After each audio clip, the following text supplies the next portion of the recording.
جائیے گا اتنے احسانات ابو بکر کے ہیں کہ ان کا بدلہ صرف اللہ ہی دے سکتا ہے۔ میرے بھائی اور بزرگوں، ابو بکر صدیق رضی اللہ تعالیٰ عنہ ایک مرتبہ میرے دوستو نبی پاک علیہ السلام مسجد حرم میں تشریف فرما ہے۔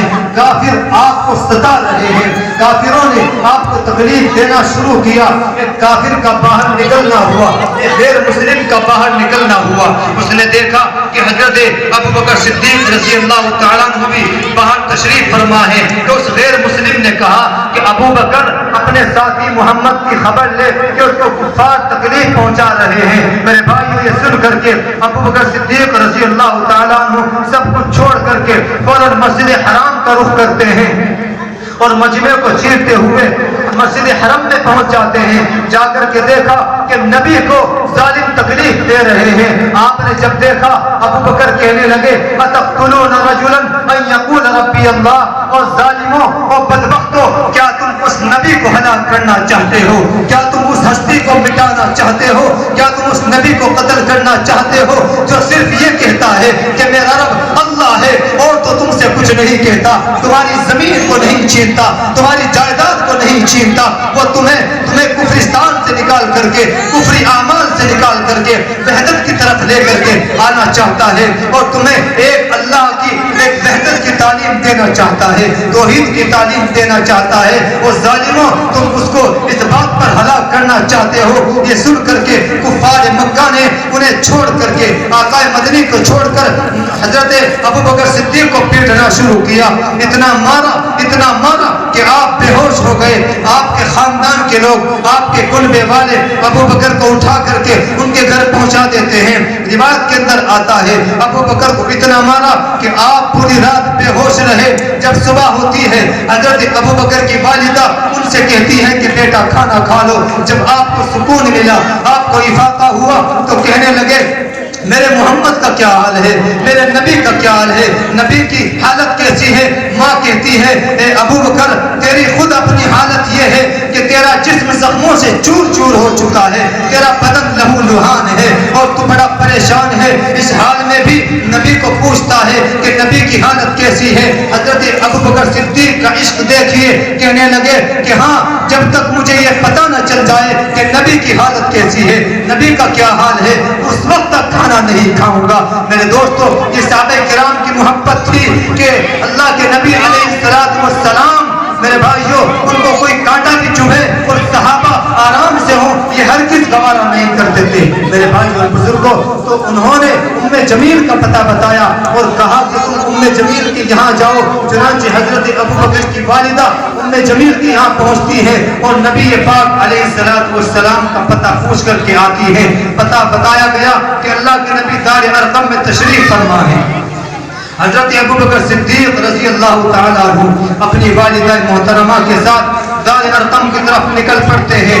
حضرت نبی پاک علیہ السلام نے جب ابو بکر کی کیفیت دیکھی کہ سارا جسم لہو لہان ہے، پریشان ہے، زخموں سے چور چور ہے، لیکن پھر بھی نبی کے پاس آ رہا ہے، نبی کی محبت میں نبی پاک علیہ السلام فوراً کھڑے ہو جاتے ہیں اور حضرت ابو بکر صدیق رضی اللہ تعالیٰ عنہ کو ان کی پیشانی کو بوسہ دیتے ہیں۔ یہ دیکھ کر کے صحابہ کرام بھی آپ کی پیشانی کو بوسہ دیتے ہیں۔ یہ کمال عشق تھا نبی سے، یہ محبت تھی حضرت ابو بکر صدیق کو آقا مدنی علیہ السلام سے۔ میرے بھائیوں آج ہم بھی نبی کے امتی ہیں اور آج ہمیں نبی سے کوئی محبت نہیں ہے، نبی سے کوئی عشق نہیں ہے۔ ایک واقعہ بتا کر اپنی بات کو ختم کرتا ہوں۔ میرے بھائیوں حضرت اسماء بنت ابی بکر رضی اللہ تعالیٰ عنہ بڑوں کو تو محبت تھی ہی، چھوٹی بچیوں کو بھی نبی سے کتنا عشق تھا، نبی سے کتنی محبت تھی۔ حضرت اسماء ابو بکر کی بیٹی ہیں، چھوٹی بچی ہیں۔ میرے بھائیوں جب اللہ کے نبی ہجرت کر کے مکہ سے مدینہ جاتے ہیں، آپ غار ثور میں، آپ غار حرا میں تشریف لے جاتے ہیں۔ میرا عزیز دوست اور بزرگوں ہجرت کے موقع پر حضرت اسماء نبی پاک علیہ السلام کو کھانا پہنچانے کے لیے جاتی ہیں۔ میرے بھائیوں جب کھانا آپ پہنچانے کے لیے دوسرے دن جاتی ہیں غار کے اندر، پیارے آقا نے دیکھا کہ چھوٹی اسماء کے ماتھے پر، آپ کی پیشانی پر زخم کا نشان موجود ہے اور چہرے سے رنج ٹپک رہا ہے، مصیبت اور پریشانی کے آثار ظاہر ہو رہے ہیں۔ میرے بھائیو، نبی پاک علیہ السلام نے اس اسما سے کہا کہ اسما کیا بات ہے، پریشان نظر آ رہی ہو، کس وجہ سے تم پریشان ہو؟ حضرت اسما رضی اللہ تعالی عنہا کہنے لگی، یا رسول اللہ، کل جب میں آپ کو کھانا پہنچا کر کے واپس جا رہی تھی، راستے میں ابو جہل مجھے ملا، اس نے مجھے کہا، اے ابو بکر کی بیٹی، تجھے پتا ہے کہ تیرے والد کہاں ہیں، اور تجھے یہ بھی پتا ہے کہ تمہارے پیغمبر کہاں ہیں، مجھے بتا دو، مجھے اس کا پتہ دے دو۔ انہوں نے حضرت اسما کہنے لگی کہ ہاں مجھے پتا ہے۔ کہنے لگا مجھے بتاؤ۔ حضرت اسما کہتی ہیں کہ میں نہیں بتاؤں گی۔ تو اللہ کے نبی، اس نے مجھے دھمکایا، اس نے مجھے ڈرایا اور کہنے لگا کہ اگر تو نے نہ بتایا تو تجھے بہت ماروں گا۔ میں نے کہا ہرگز نہیں بتاؤں گی۔ یا رسول اللہ، ابو جہل نے میرے تھپڑ مارا جس سے میں پتھر پر گر گئی، میری پیشانی سے خون بہہ پڑا، میری آنکھوں سے آنسو بھی آ گئے، مجھے شدید تکلیف ہونے لگی۔ اس نے مجھے پھر زور سے بالوں سے پکڑا اور کہنے لگا، اے اسما بتا دے، اے ابو بکر کی بیٹی بتا دے، تیرے والد کہاں ہے، تیرا پیغمبر کہاں ہے؟ میں نے کہا وہ ابو جہل میں نہیں بتاؤں گی۔ اس نے کہا یا تو بتا دے ورنہ تجھے جان سے مار دوں گا۔ میں نے کہا یا رسول اللہ، اے ابو جہل، میں اپنی جان تو تیرے حوالے کر سکتی ہوں لیکن محمد عربی کو تیرے حوالے نہیں کر سکتی، میں محمد کا پتہ تجھے نہیں بتا سکتی۔ یہ بچیوں کی محبت ہے نبی سے۔ آج میرے دوستو، ہماری بچیوں کو بھی کیا نبی سے محبت ہے؟ کیا اماں عائشہ سے محبت ہے؟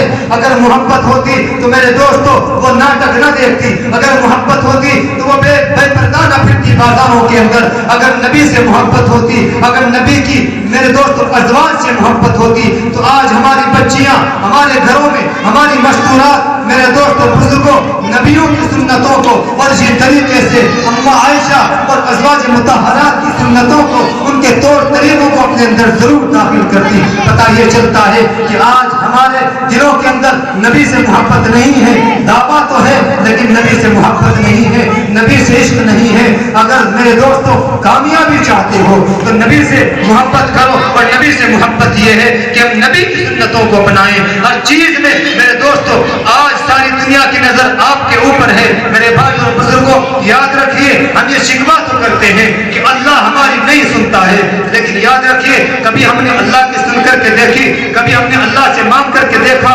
ہم بھی تو اللہ کی باتوں کی دھجیاں اڑاتے ہیں، ہم نبی کی سنتوں کا مذاق اڑاتے ہیں۔ ایسے حال میں اللہ اگر ہم سے ناراض نہیں ہوگا تو اور کیا ہوگا؟